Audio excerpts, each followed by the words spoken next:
Ideia no começo era uma coisa mais barata, era um método. O que vendia a escola no começo? Qual que era o diferencial? A pegada da WhatsApp foi o seguinte. Por isso que eu falei do timing. Qual que era o contexto da época das Legal. escolas de inglês? Quando eu comecei a trabalhar com inglês em 1991, na nossa técnica de vendas, a primeira coisa que a gente tinha que fazer com o cliente era falar para ele, era vender para ele a ideia de que no futuro o inglês vai ser muito importante. Quem não tiver inglês... Quem não tiver inglês vai ter dificuldade, quem tiver inglês vai ter mais oportunidade. Porque em 1991, hoje isso é óbvio. Ninguém discute. Lá na época não. Claro que não. Então a primeira coisa que eu tinha que vender é que no futuro o inglês vai ser importante. É como se fosse o seguinte, eu estivesse vendendo o curso de mandarim hoje e falasse assim, ó, no futuro o mandarim vai ser importante. Ou Árabe, ou qualquer outro idioma. Entendeu? Então, quer falar? Não, eu entender rede social quando ainda estava no começo. Quando estava no começo. Isso aqui vai ser Isso importante. aqui vai ser importante. Ou então assim, ó, cara, vender Bitcoin quando ainda valia um centavo. Tá. Ó, no futuro... Quebrar essa barreira isso em 91. que você precisa do... Isso. Quando chegou em 95, quando eu abri, o que eu notei? Qual foi, o conceito da criação da WhatsApp? Foi o seguinte. Quando em 1994 começou o plano real, foi também a época que começou a abertura do mercado para empresas internacionais e quebra de alguns monopólios. Entendi. 2 deles, telecomunicações e petróleo. Então você teve quebra do monopólio do petróleo, a abertura de empresas privadas que poderiam fazer alguns serviços ao redor da Petrobras, que ainda era estatal, mas as telecoms foram todas privatizadas.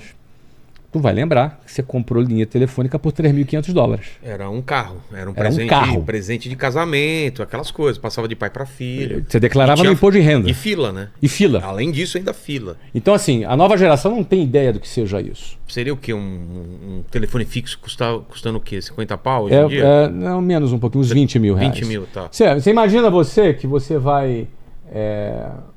botar um telefone na tua casa, tem que pagar 20 mil para você ter o direito de ter uma linha telefônica. E ainda esperar. E ainda esperar. O que acontece? Quando as empresas de telecom foram privatizadas, aí a gente pode reclamar, não tem problema de atendimento, pode reclamar do que você quiser hoje das empresas de telecom. Mas não dá para comparar o cenário. Mas não dá para comparar. Naquela época, quando elas entraram, o que custava 20 mil reais para você ter direito a usar um celular? Você tem um celular, você precisa pagar 20 mil reais e depois comprar um aparelho. Era mais caro que o aparelho. Passou a ser zero. Hoje qualquer um é o que é hoje. Exato. Só que nessa época, quando as empresas internacionais entraram no Brasil, tanto as de telecom quanto as de petróleo, da noite para o dia, o teu chefe poderia se tornar um gringo. Era um gringo entrando. Então a entrada de fluxo de capital estrangeiro no Brasil foi enorme. A entrada de empresas internacionais foi grande. Naquele momento foi quando eu percebi o seguinte, o inglês agora vai deixar de ser uma coisa do futuro para ser uma coisa do presente. Então o inglês sai de um status de recomendável para ser uma necessidade. Então agora qual era o público? Todas as escolas de inglês trabalhavam para criança e adolescente. Todas. Cursinho de inglês, você pensava criança e adolescente. Adulto esquece, já foi seu tempo. Adulto já era. Só que no mercado de trabalho, um cara entre 20 e 40 anos de idade, esse era o cara que precisava de inglês. E ele não tinha curso de inglês para adulto no mercado, porque os cursos eram para criança. Entendi. Então a WhatsApp, ela nasceu para atender os profissionais que estavam no mercado de trabalho e que precisavam falar inglês. Perfeito. Então a gente pegou este público desde o primeiro dia. Então a gente explodiu. A gente estourou. A gente tinha uma técnica de venda excelente. Tinha uma demanda gigante. Total, esperando só... E a gente bombou. Então, por isso a gente abriu 24 escolas nos primeiros... Então, ou seja, em 3 anos eu tinha 26 anos de idade, Luciano tinha 23, tínhamos 1.000 funcionários já, e devíamos faturar aí uns 15... Cara, tudo isso. Mas essa conta aqui. Mas esse modelo de ser dono de todas as escolas. Eu era dono de todas as escolas, nesse momento. E nunca foi tua ideia expandir para outras pessoas? Nesse momento, não. Não era interessante? Não. A gente fechou $18 milhões de faturamento no terceiro ano. Tá. Então o que acontece? Nesse momento era só nosso. Meteórico, Não, crescimento. meteórico. Meteórico, cara, pô, fiz primeiro R$ 1 milhão, que era dólar também na época, com 23 anos. Crescemos. Não, minha vida decolou, financeiramente decolou, nosso padrão de vida. Você continuou morando no Rio? Ou Continuei morava aqui morando lá? entre 95 e 98 morava no Rio ainda. Tá. Morei no Rio até 2001. Entendi. E aí, cara, foi uma transformação absurda, cara. Fui morar de frente pra praia, apartamento gigante.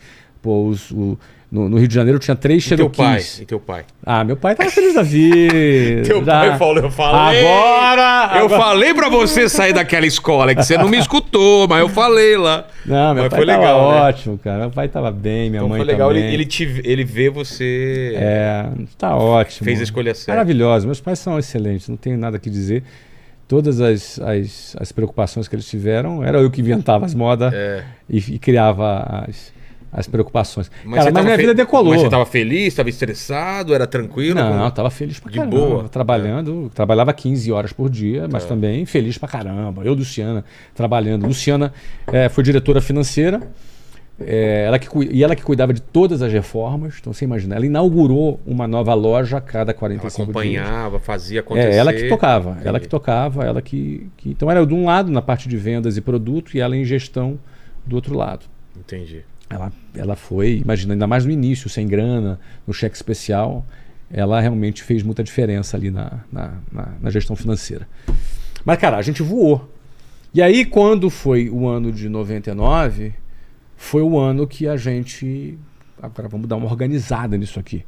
O que é organizar? Porque Crescemos pra caramba. Crescemos bastante e eu comecei a sentir dores do crescimento. O que são essas dores? As dores do crescimento é quando você ainda não está com o seu modelo de negócios ajustado para a etapa que tu está como empresário.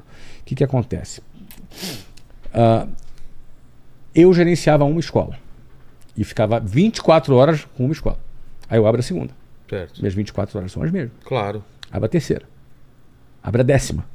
Abro a 20ª. Abro a 24ª. E minhas 24 horas continuam as mesmas. Ou seja, se eu quiser administrar 24 escolas da mesma forma que eu administrava uma, eu vou quebrar. Eu não vou aguentar. Mas eu preciso ter um modelo apropriado para gerir isso e que me dê possibilidade de expandir mais. Para o pessoal não ficar te ligando para cada decisão diferente. Isso te custa 2 coisas.